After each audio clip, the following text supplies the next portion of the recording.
What's up everyone, I'm Gooshy, and patch 2.12 for Ghost of Tsushima Director's Cut has been announced. And as the title suggests, with this patch comes a lot of big changes that don't really change that much. There's a lot of good things and some questionable things with this patch, which we'll be going over in this video. We'll be talking about how I feel about each of these changes, so if you're interested, stay tuned. So starting off from the top, we got randomized spawn points for survival and rivals. To be specific, rivals will have randomized spawns, but for survival, we'll have randomized spawns which change every week. So for each reset, the spawns will change in Nightmare Survival. So for each week, there'll be a fixed spawn pattern to even the playing ground for leaderboards. On the other side, Nightmare Story has now a fixed spawn location for Gyozen Scroll and Oni Chest. These specific changes are wonderful. This really evens the playing field for Nightmare Survival, so you don't have to reset to get a better spawn location for the bonus objectives. And it changes the playstyle and strategies every week for survival. This means that if you're going for leaderboard runs, there won't be the same old strat, and things might change a little bit.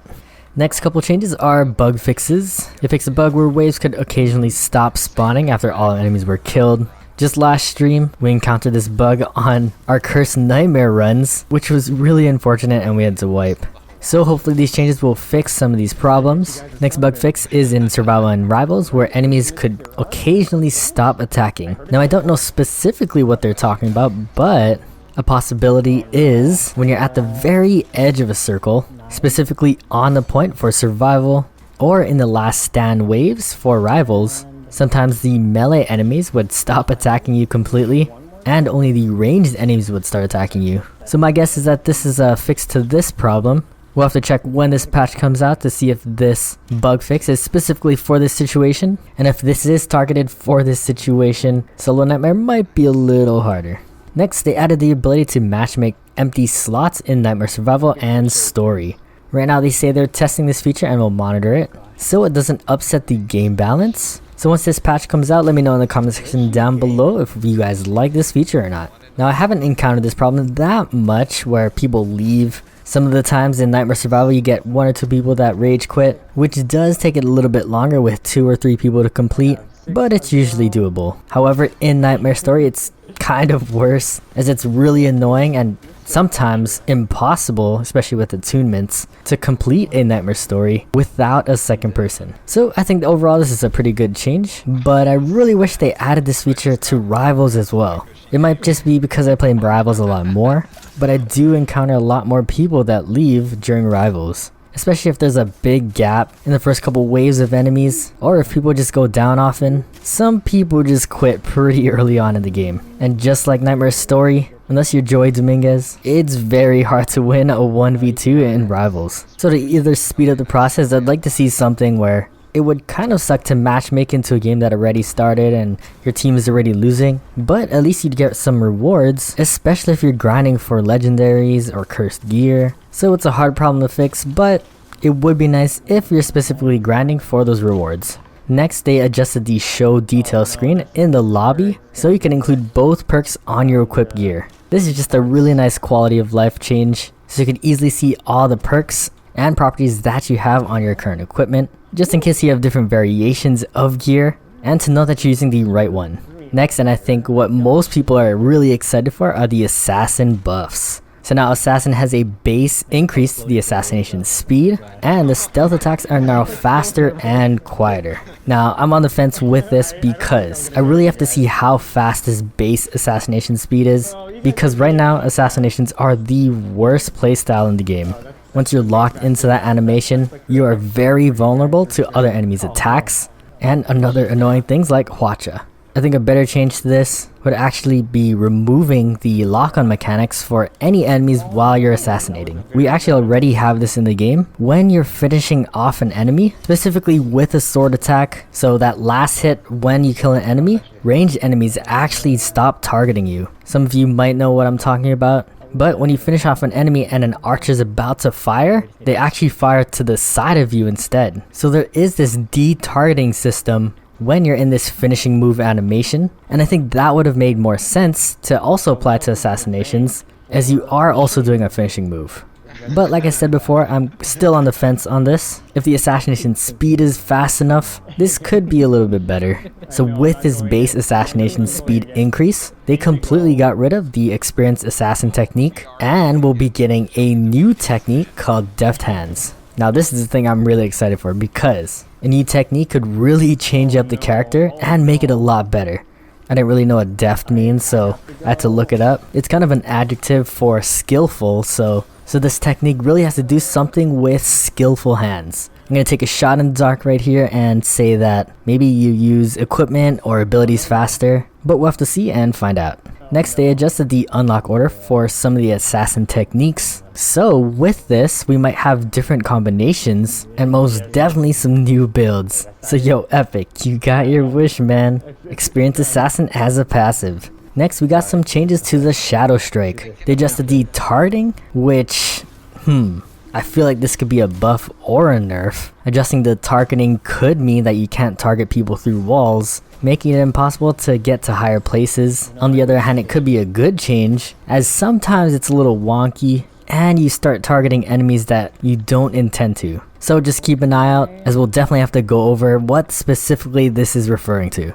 Next, Shadow Strike scales slightly with stealth attack damage. This is actually really good, as I think stealth attack damage was probably one of the weaker stats on the assassin. They do say it scales slightly, so it might not make a huge impact, but we'll have to do some testing for sure. Next, while Shadow Strike is active, assassin will be invisible to enemies. And so I really like this change. A lot of cases I do take damage while I'm in my ultimate, and especially when you're trying to target specific enemies while shadow striking, it does take a little bit longer, leaving you more vulnerable. With this change, you should be completely safe while using your ultimate, making you a little bit more tactical on who you choose to ult. Next, for the Hunter, we got Staggering Arrow, reduced cooldown from 55 to 42 seconds, and the Spirit Archer, reduced cooldown from 55 to 42 seconds. Now, this doesn't change anything. I don't know many people that actually use the Staggering Arrow and Spirit Archer, and reducing the cooldown isn't gonna make it better than the Explosive Arrow, but I think for people who are trying to experiment with new builds, this could be really good. I'm really interested in the Spirit Archer. I think if you can get multiple Spirit Archers out on the field at once using your Spirit Kunai, it could be a really powerful option, as seen on Blood and Steel. Next, onto the Samurai, we have a lot of nerfs. Raging Flame got nerfed to the ground, increasing its cooldown from 36 to 50 seconds. They also reduced the amount of fire damage spread to nearby enemies using heavy attacks, and they reduced the duration from 20 to 11 seconds. I don't think the cooldown is that bad, but I think the duration is what really hits the most. Since Raging Flame is not up that often, this is also nerfed to Blessed Strikes, as you'll be healing less while your ability is active as well. Raging Flame is by far the best ability before, and I think it's a balance change, as Spirit Pull and Explosive Blade got buffs as an alternative.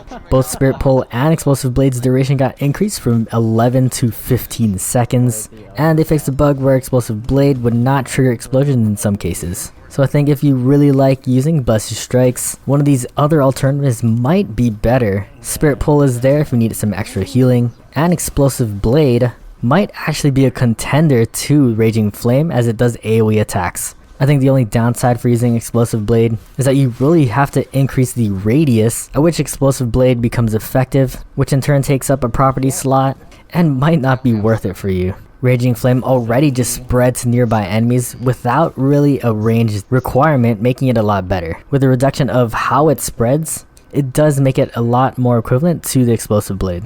So now you do have trade-offs from one or the other, or you can use Spirit Pull if you want to heal a lot more and kind of face tank. Next, we got some item adjustments. Bottle of Liquid Courage got a humongous nerf, decreasing its maximum resolve gain from 3 to 2. Bottle of Liquid Courage is kind of a must in Rivals, giving you a major advantage. With this nerf, now the average amount of resolve gains you'll be getting is 1, and I don't think 1 resolve is worth the legendary slot, especially if you can use a regular epic gourd and then throw on sudden resolve as a perk, which will also give you 1 resolve. So in my opinion, I think the Bottle of Liquid Courage is dead. Epic gourd with sudden resolve is now the best new option as an alternative. In my opinion, the better change for the Bottle of Liquid Courage would to actually increase the cooldown even further, so you'd really have to be more tactical on when you use it. I think if we were forced to use Bottle of Liquid Courage in a more tactical way, instead of just popping it right after you use your ult, is the better solution. This will give you more resolve in more dire situations and gives you more control on when you use it. So like in survival, if you know it's a Tengu wave and you really need your ult back to back, you could tactically pop it then. Or in rivals, if you're really close to the final stand waves, you could save it until the very end so you can quickly have your ult back for each individual wave. Next, onto the Weightless Spirit. It actually got some buffs. It might not be as wasteful anymore, as it got a drastic increase to reload speed, draw speed, arrow velocity, and an increase to the maximum fire arrow count. I don't think any of these changes will put it on the level of the Skipping Stone bow, but with these changes, at least it's better than an epic bow.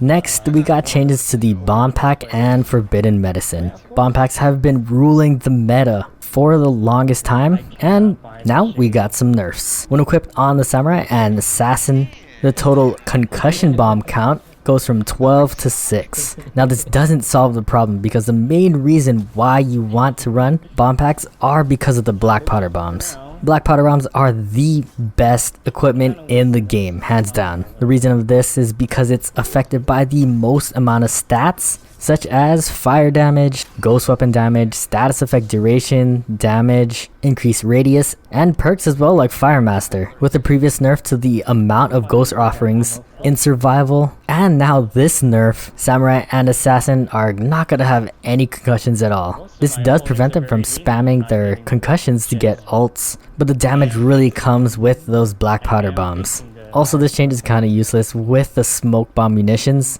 because even with the count reduced from 12 to 6, you can still pick up concussion bombs from the ground. In my opinion, this nerf to bomb packs doesn't change a thing.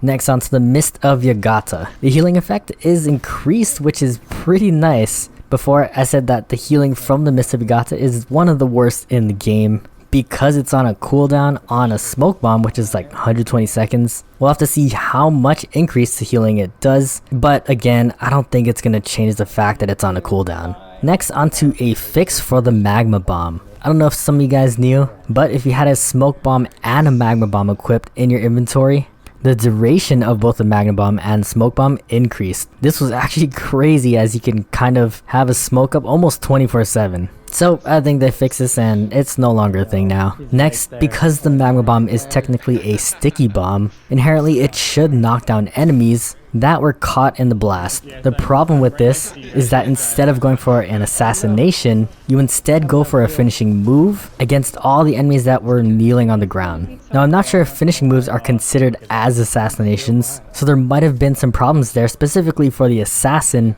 if you're trying to go for those assassinations to get more damage. But just keep in mind, instead of them being knocked down, enemies might be a little bit more spread out, as if enemies are affected by smoke, they do tend to hang around the edge of the smoke. Finally, they have some additional bug fixes. They fixed a bug in Rivals where players can get through the starting gate before the match started. Again, this is kind of a problem with the emotes. People keep finding emotes where you can clip through doors, giving them an advantage. If you've been doing this, I look down on you, don't do that.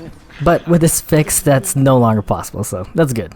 And finally, players that use the standalone version of Legends sometimes will get an error if they had the director's cut save data. This is fixed as well. Yep, and that's pretty much all the changes. Like I said before, besides the assassin changes, it's a lot of nice things to have, but again, aren't going to change the playstyle or the meta. Black powder bombs are still going to be crazy powerful. Smoke bombs are probably going to be seen even more instead of the Bottle of Liquid Courage, as you need those munitions for ammo.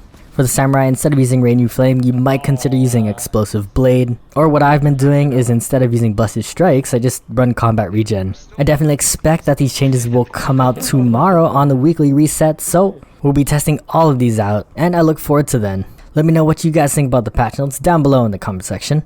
And as always, thank you guys for watching, hope to catch you in the next one, and GG.